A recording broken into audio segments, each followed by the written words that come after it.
Hello, everybody. How many of y'all like to avoid the crippling effects of arthritis?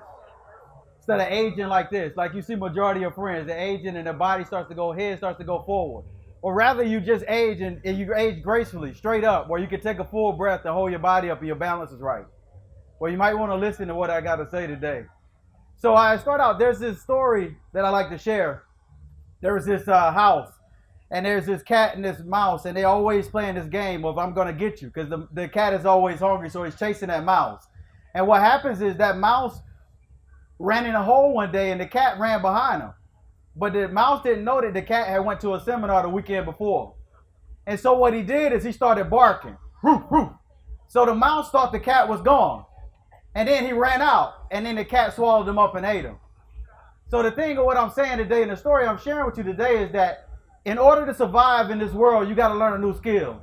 What you're doing is not going to work anymore. You can't do what you were doing 20 years ago, because healthcare, the world is changing. Healthcare is changing. So therefore, you have to change.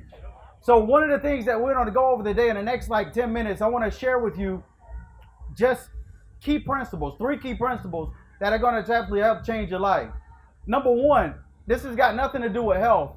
This is what's in between your ears. What's your mindset like? A lot of times I go and I talk to seniors and I talk to people and I'll ask them questions. I'll say, what do you want? What's the health goals? And what they'll say is they say, I want to lose weight.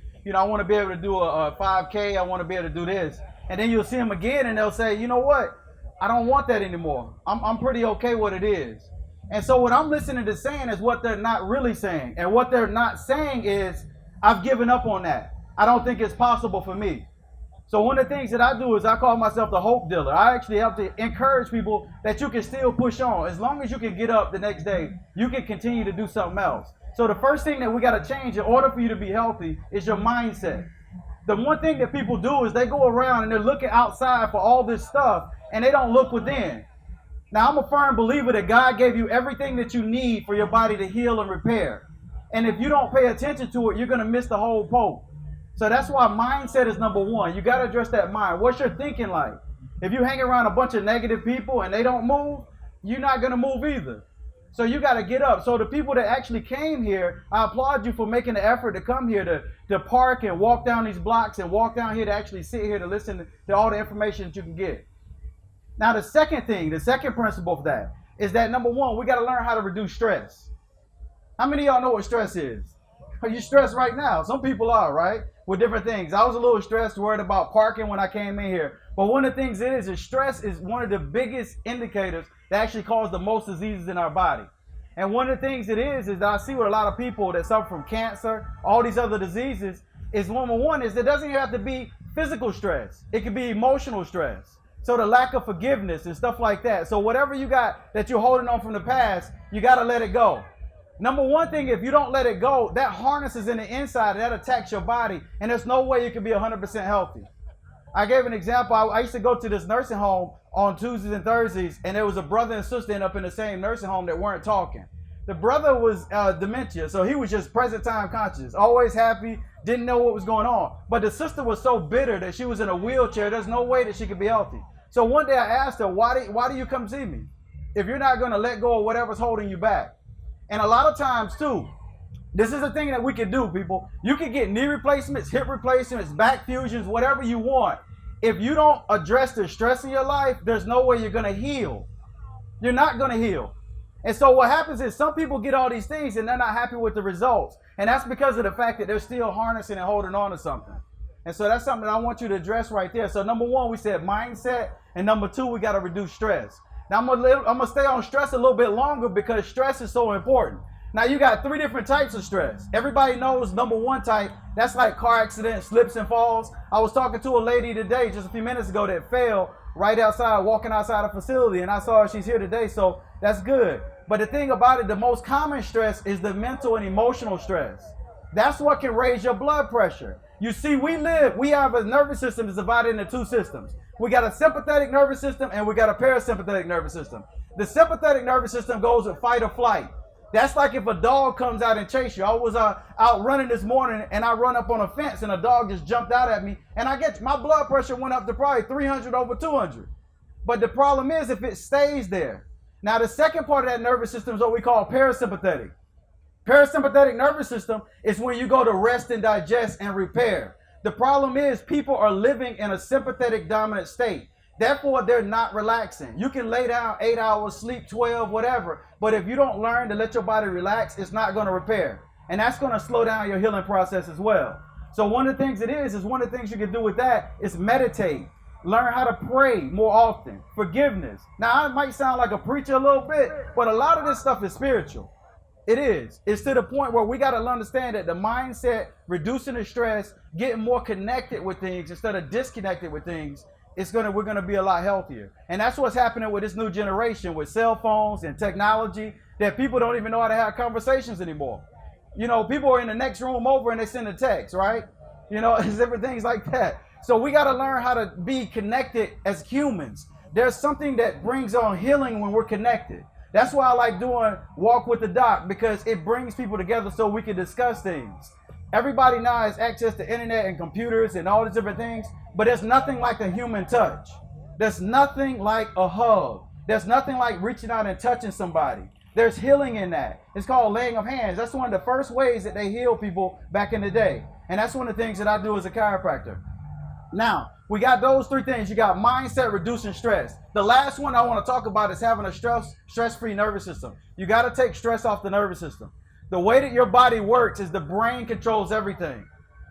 How many of y'all believe that there's something that the brain don't control? It controls every single thing in your body. The brain is like, it sends signals down the spine. Your spine is like a river. Easiest way I can put it. And it constantly sends messages down. And those messages go to every single organ and cell in your body. It's totally dependent on the energy to keep you alive and healthy. It's totally. There's nothing else, right? So what happens is we do things in life that cause the vertebrae to shift. Some stuff's all of a sudden, like car accidents, slips and falls, all those different things that we all experience. But there's also things that happen over the course of time, like arthritis.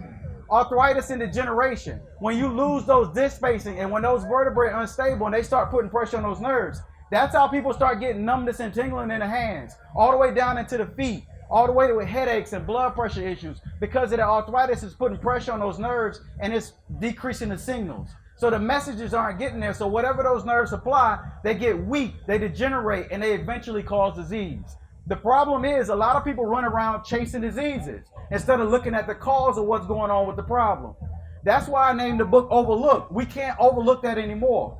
Do you know that people with the lowest life expectancy in the world are the people right in front of me? African American males and African American females. The lowest life expectancy. Some of y'all are past that already, but if you want to continue to live like God designed your body and heal, you got to take that pressure off the body. You got to reduce that stress. You got to provide that core. And so what I do is I work with people and keeping them upright so that that brain can communicate with that. Quick test I want everybody to do just to show you what dysfunction is like. And so when you see your friends sitting there with their head out, everybody stick their head out like this. Stick your head out like that, like you were sitting before, right? And I want you to try to take a deep breath. Try to take a deep breath with your head out. You can't. You get about 60% less oxygen doing that. Now I want you to sit up straight. Like you just listen to what I'm saying. Like the brain is really connected and it's controlling everything. Now take a deep breath. Then you see how much more air you got in your body so your body can use that to heal and do all the other things you can. That's just one simple test. And so one of the things that I want to end with to stay right here is that number one thing that there's always, number one, something chasing you. Now, as I get ready to go back to Africa, and I'm here at the African Fest today, one of the things that I love to do is go on a safari. And when you actually get to see a kill where you actually see it from a distance and they zoom in and you can see that lion chasing that gazelle. What happens is I don't want anybody in here to be that gazelle. So you got to get to running. You got to run like your life depends on it. You got to run with a gazelle-like intensity. That means that it's not going to come to you.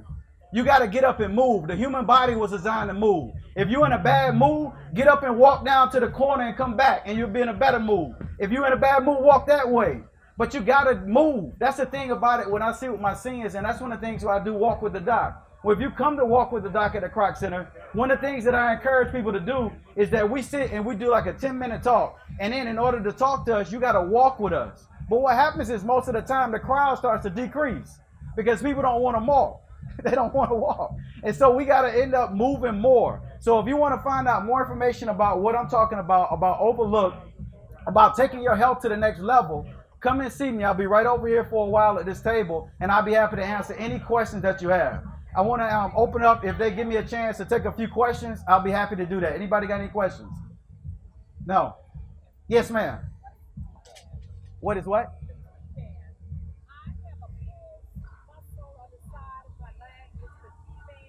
The IT band. IT band is it's a thick sheet of muscle on the side of your leg, and it tightens up. Arthritis can cause it to tighten up, and then that can just cause pain. It gets inflamed. You have to stretch it. You have to loosen it up. You have to retrain it. Walking and stretching. There's 3 ways that everybody should exercise and is watching me right now. And a lot of times we miss one. Number one way that we should exercise, number one, everybody needs to do some kind of weight training, especially women. As you get older, your bones lose that strength. And so you start developing stuff like osteoporosis, osteopenia. The bones get weak. And so that means that that's not as strong enough. So if you were to fall, you increase the chances of actually breaking a hip. If a woman breaks a hip at a certain age, it's pretty bad. And you've seen that with certain people. The second way you need to do it is you need to do cardio. You got to get your heart rate up. You got to sweat a little bit. Not sweating because it's hot and you sitting down. You got to get up and move and sweat. And the third way that we overlook all the time is you got to stretch. The older you are, the more you have to stretch. You're like these vintage cars. You just can't get in a vintage car and drive it all the way to South Carolina. You got to warm the engine up. And you got to warm it up a lot. And every time you stop, you got to stretch and you got to keep the engine going. Because if it cools down, you're going to tighten up. And that's what happens with a lot of stuff. Now, one story I want to tell you too, when I talk about mindset that I left out. I was just at an event speaking the other day, and this lady came in with a cane. She could not hardly walk. If you saw this lady walk in with this cane, and they were serving food, so she was putting the cane down and she was walking. And so what happened was they were passing out food, so she got a plate of food. She picked the cane up, and she didn't even touch the ground. She walked. But what happened was her mindset is she was not going to drop that plate of food. And I was sitting there thinking that if we had that same mindset with our health, you won't drop the food. If you got that mindset that I'm not going to fall because I'm going to be present, you won't. But a lot of times you pick up that cane, it's going to be hard to put it down. And I encourage you not to do that. That's one of the things you got to do. But any more questions, I'll take them over here. Yes, sir. Sciatica? It depends on what's causing it. You got a couple of different things that cause sciatica. It could be arthritis at certain ages. It could also be a tight muscle called a piriformis muscle that's about the size of 2 of my fingers. And that tightens up. That tightens up because your posture's off. As soon as you start doing this, that muscle's going to tighten up back here. And it is really a pain in the butt.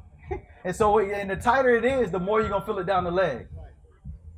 So it's a good question. You got to loosen that muscle up. Exercise. The 3 ways that I just said. Exercise, stretching is number 1 key in that thing. And then also you got to drink lots of water. That's the most important. Yes, ma'am. What about gout? Gouty arthritis. That means that you eating too much meat. And a lot of times it's the purines cause of certain things, and that can actually attack the weaker joint. Usually the toe, the knee, the elbow. Some people get it in other places. But gouty arthritis is too many purines in the body, or uric acid. And the kidneys are not filtering it out. And so it starts to attack that joint and eat it up. So that's all diet related. But it can cause a lot of pain if you experienced it. Hey, Rosalind. But thank you all. I'll be right over here if you got any more questions. Thank you.